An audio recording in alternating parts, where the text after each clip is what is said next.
Hi guys, it's Geekonomics here. It is Sunday the 31st of January and just going to bring you a little review of the Sunday Times business pages. Trial exams, mock exams are all over. Let's not forget, ladies and gentlemen, the importance of remembering, committing to memory, memorising the key data about the UK economy, which appears every week in the Sunday Times in the final page, penultimate page of the business section. So current level of CPI 0.2%, current level of RPI 1.2%, current level of UK unemployment standing at 1.68 million or 5.1%. That's an improvement of almost 100,000 in the last 3 months.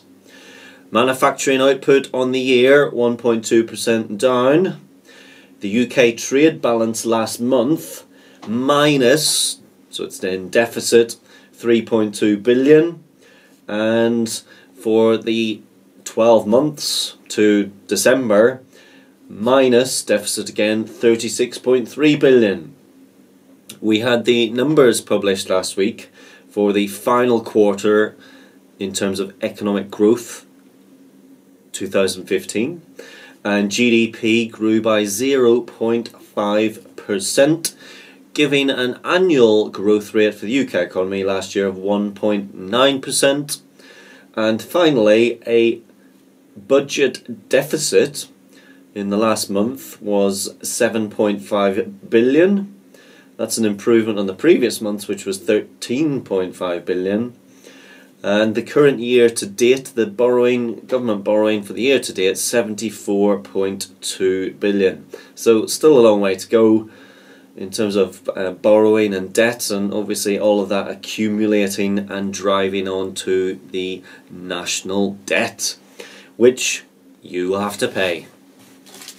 So quite a quiet week. And actually, in terms of the business pages this week, the obvious one is with regard to these MNCs we've been talking about when we've been looking at globalization in the upper sixth, all of the great advantages of multinational companies around the world. But if you're watching the Andrew Marr program this morning, we had Peter Barron, who's the, I just don't know his exact position, maybe Deputy Chief Executive of Google UK or something like that. And he was on to talk about Google's settlement. He was at pains to stress it was a settlement with Her Majesty's Revenue and Customs with regard to their tax settlement that they agreed last week. And it sort of carries on from that. We have Facebook's 4% tax rate stokes a new tax avoidance row. Obviously it's due to the very complicated nature of the tax affairs of these companies and the way in which, for example, Google, as was explained this morning, is channeling everything through Google Inc. or Google Ireland, place which is located in Dublin. Hence they're not having to pay the 20% corporation tax, which is obviously the UK rate. They're paying whatever it is in Dublin, something like 10 or 11%. What else have we got in here? Yeah, so I think this is the other sort of big story this week with regard to Mark Carney facing pressure to cut interest rates, and the CBI is warning of a slowdown as the bank governor is to be grilled on the chances of copying Japan's negative rates. So, you know, we've been talking and discussing whether or not rates would go up by the end of the year. Now the talk is, will they be reduced even further? And of course, in Japan last week, the rates were negative, and so Japanese banks are actually charging for lodging and depositing money with them. The incentive there, of course, is to remove your money and to spend it, and for businesses and other institutions to actually take their money out and start to spend in order to try and get the economy going.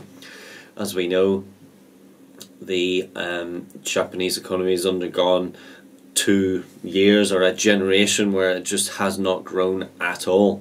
So Mark Carney, will he or won't he push the push the base rate negative. That's on page 2 of the business pages.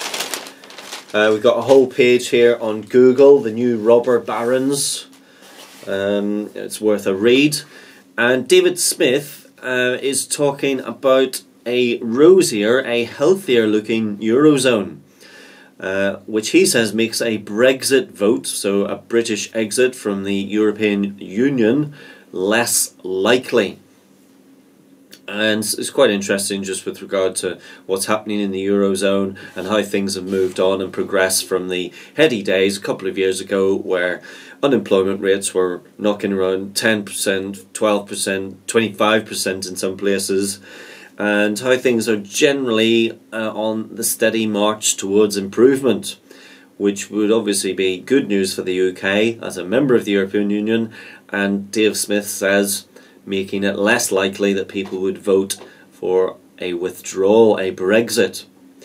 And the only other thing I think really worth mentioning here is Erwin Stelter talking about America, and he is wondering whether or not Janet Yellen, of course our equivalent to Mark Carney in the US Federal Reserve, he's considering whether or not she has actually moved too early in pushing the federal base rate upwards, as happened at the end of 2015, because the US economy is stuttering, and the only thing that's really keeping it going at the moment, according to Erwin here, is housing and the motor industry.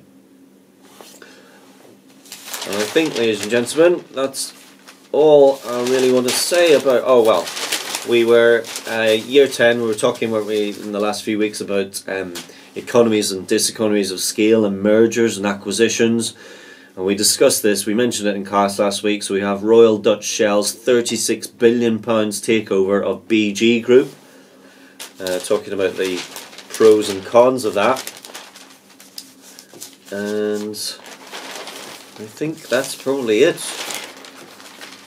Yeah, pretty much. Okay, that's it for this week's review of the Sunday Times. Catch you again later. Bye for now.